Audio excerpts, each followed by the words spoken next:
Hey everybody, I'm Katallina, and today we are here to talk about episode 2 of the Misfit of Demon King Academy, season 2, core 2. This episode had a pretty interesting structure. On each end, we had a potential problem that Anos and his friends are potentially going to get mixed up in, whereas in the center of the episode, we actually had some amazing characterization for Amelia, as well as a cute bonding moment between Misa and Lei, and another cool appearance from Shin. So it was really cool to see how they kind of mixed things that are more dangerous and lurking with an episode where people are mostly at peace. So let's start with talking about the situation that actually happened at the end of the episode. Let's make about as much sense as the episode structure itself did. So what happens at the end is we actually seem to meet this guy who comes down to approach Anos, and there's some kind of selection to make someone a god or something, and it turns out somebody has chosen Anos to be one of the participants in this. So it looks like we're going to have an interesting situation coming up, and that is just getting started. We also hear Melitia's name get mentioned again, so I wonder whether she'll actually have anything to do with this, or what exactly will be going on there, because we did see her in a flashback in episode 1, so it seems like something is being built to, and we're gonna have to wait and see exactly what's going down. The thing that really intrigued me about this particular part is that Anos seemed just as confused about all of this as we did as an audience, or at least as I did. Maybe somebody else knows more about this, feel free in the comments. But it's definitely intriguing if Anos doesn't even know what's going on, because he's usually pretty in the loop. In complete contrast to that situation, we had the situation where everybody was hanging out at the beach, which totally came out of nowhere. Anos asked Lei when they were in class whether he would like to go to the beach after, and Lei was like, sure, so we had a beach episode, which I thought was pretty cool. It was pretty neat because they were playing some beach volleyball, and people used sand to make like a sand version of Anos' throne and sit in it. That was pretty funny.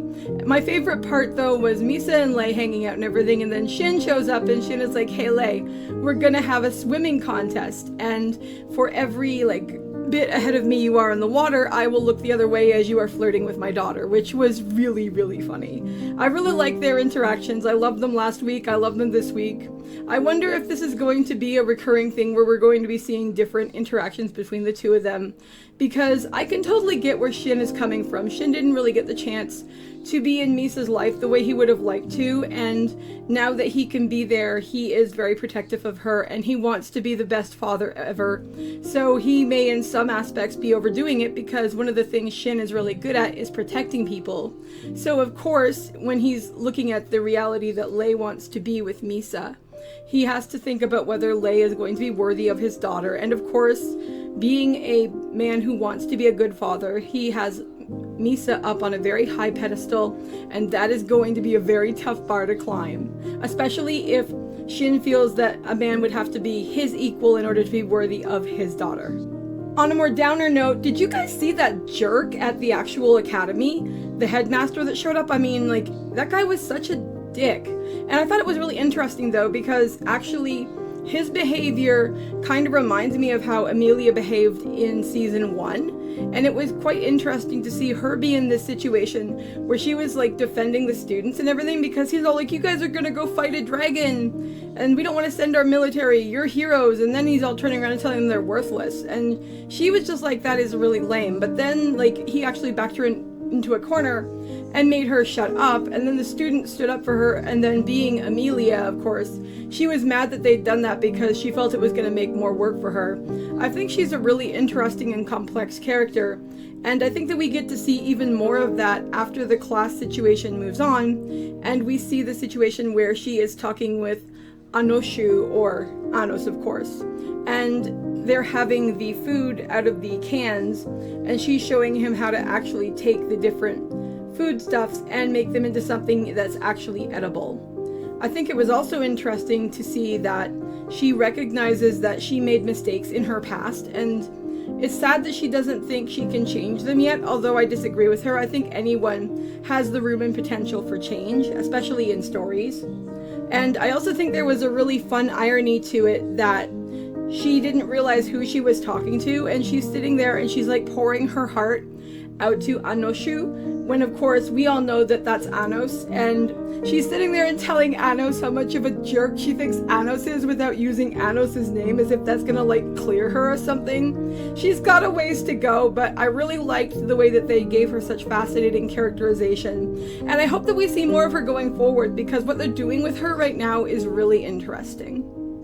The last thing we have to bring up, of course, is the reality that it appears there is a dragon in the vicinity that is causing trouble for the people of the Hero Kingdom.